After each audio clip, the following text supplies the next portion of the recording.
Welcome to MJS Coaching Football, and thank you for watching my channel. I do really appreciate it. Today in this presentation, what I'd like to talk to you about is what we call our midline trap. It's off our midline option, right? Whether it's the three-phase or the two-phase midline option. So I'm going to show you how we run it, why we run it, okay, and how we're able to sell it. Okay, so it's part of our triple option package. Again, it's what we call our 10-11 trap or our midline trap. We're going to show it to you versus a three high look, an over front. Okay, what we would call an over front, two high safety look. So over here, I'll go through the key terms, help you better understand it. And then I'll bring it to life over here with some, what we consider to be key coaching points. All right, to the midline trap. So the first key term is midline trap. And what that means is there's no read. Don't assume that your B-back realizes there's no read. He's getting the football. Okay? That's the first thing. Make sure they realize there's no read here. Okay? And then the other key is that it has to be opposite the three technique. And that's part of the sell. It looks like you're running the midline to the three technique, but the reality is it's by design bending back opposite the three technique. Okay? So that's the first key term. The second key term for us is you got to sell the three-phase midline because you're influencing defenders, right? So you got to sell the three-phase in that the dive, the quarterback, and there's a pitch potential. So we'll show you how that's accomplished when we get to the diagram. But for us, you got to sell the three-phase, okay, because you're influencing number three, whoever that might be, and I'll show you that when we get to it, okay? The third key term, the B-back, right? First thing is that there's no read. They're getting it, but they got to understand it's the midline track. That doesn't change.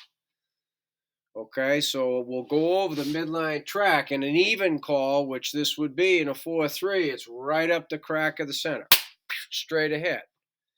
But they got to understand where the ball's coming from, right?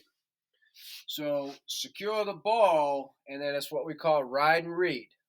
And what that means, okay? Secure the ball, then ride and read, okay? So when we get to the diagram, if it's going to be in what we call 11, so it's going to be a trap left, they got to understand they're getting the ball as if it's midline to the right. That's right. So that's what I mean. You got to be able to make sure that your B-back understands, A, they're getting it, no read, and then B, they're actually running the midline, okay, getting the ball as if it's midline to the right, but then it's breaking to the left. It's not as complicated as it might seem, okay? So then the fourth key term, the assignments, the backside wide receiver, all right, who is technically front side, but when you're selling the option, right, they're going to flash and get across the field. What ends up being the backside guard is trapping the first defender outside the A gap. So in this case, it'll be a 5 technique. The play side tackle is going to veer release to the play side linebacker. So we'll show you what that means if the will in this case is part of the count versus if he was inside. I'll go over all that with you in the diagram. Okay?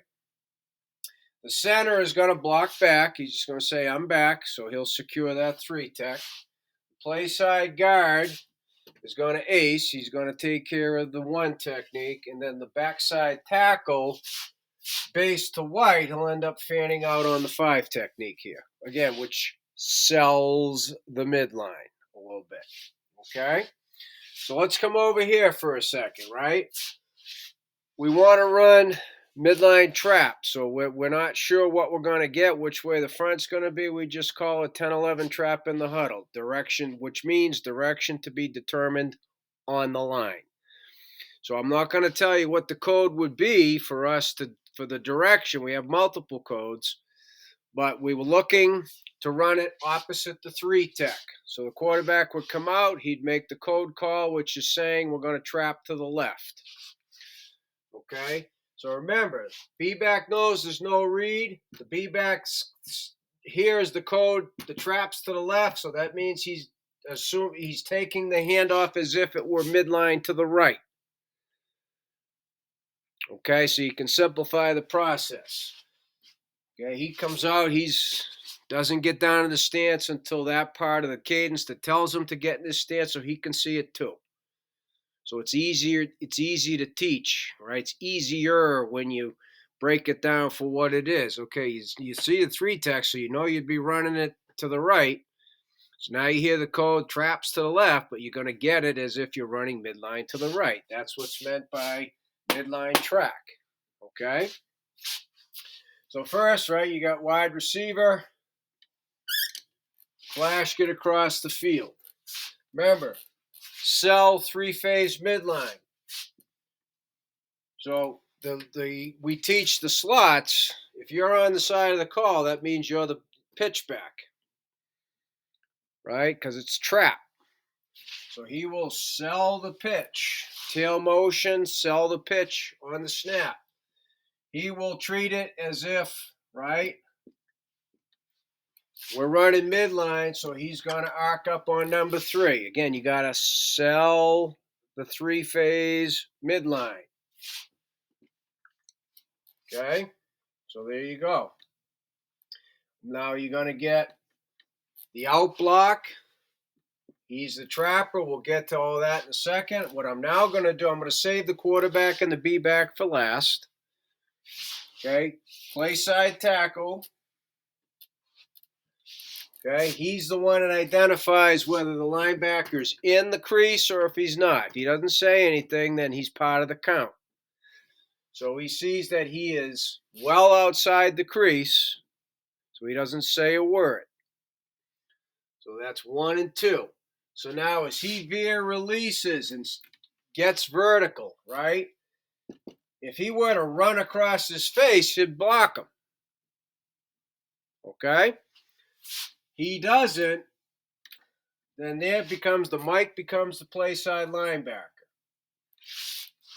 Okay? If the will is lined up inside of him, okay, since it's a trap, then he becomes the play side linebacker. There he is. Okay, still outside the crease for midline, yes, but we're not running midline, so he's not a part of that count anyway. Okay? But he's number 1 because he's the first defender outside the A gap as far as traps concerned. Okay?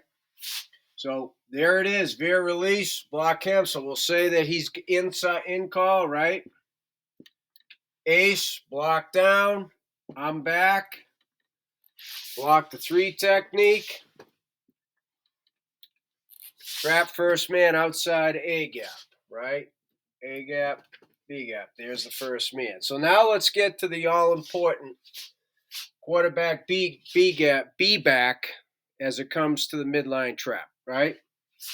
So what we always emphasize with the quarterbacks on midline is getting deep so they can get the ball to the B back as deep as possible.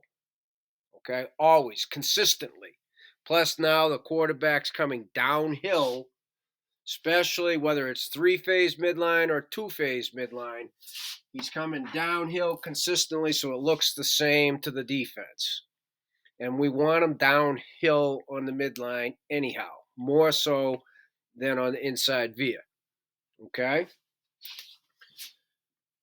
So as he clears the tracks, right? Remember, it's as if we're running the midline to the 3 technique. As he clears the tracks, the B gap is running right at the crack of the center, right? Straight up, because it's an even call. Okay? As he clears the tracks, the ball's out. Now, the difference, of course, is he gives the football automatically. And then the quarterback, selling the 3-phase midline, comes downhill full speed as if he's going to run the 3-phase midline. We don't believe that we're tipping our hand at trap by blocking out on number 2. We don't want any benders potentially, if this kid's a real quick kid, bending and making the play from the backside. I'd much rather secure that. I don't think the defense is going to pick up that this guy's doing something different than he does on the regular midline. Okay, and obviously he's doing something different. But again, that's the one guy that should pick that up is the Mike. Okay, but that is where the ride and read comes in. So now let's get to the B back. All right, run the midline track.